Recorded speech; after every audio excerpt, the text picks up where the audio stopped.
বাজার থেকে কয়েক রকমের সবজি একসাথে আনা হয়েছিল, সেই ফাঁকে কচুলতিটা ফ্রিজে পড়ে শুকিয়ে গেছে। আর লতি শুকিয়ে গেলে তার আঁশগুলো ছাড়াতে কিন্তু অনেকটা কষ্ট, আর আঁশগুলো ভালো করে ছাড়ানোও যায় না।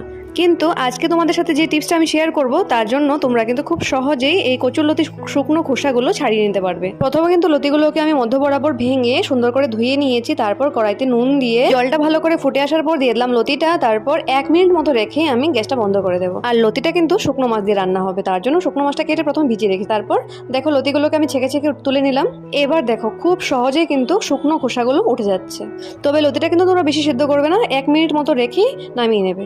আর যারা যারা আমার ভিডিওটি দেখছো, তোমাদের কাছে একটাই আমার রিকোয়েস্ট, তোমরা প্লিজ আমার চ্যানেলটিকে সাবস্ক্রাইব করে দিও, যাতে এমন সহজ টিপসগুলো তোমাদের সাথে শেয়ার করতে পারি।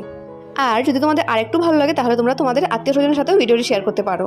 তবে বাজার থেকে তাজা লতি আনলে কিন্তু এভাবে কাটার দরকার নেই। তারপর সবগুলো কচুলতি ছুলে নেওয়া হয়ে গেলে সমান সমান করে ছোট ছোট আকারে কেটে নেব। তাহলে চলো বন্ধুরা, আজকের মতো টাটা, দেখা হবে নতুন ভিডিওর সাথে।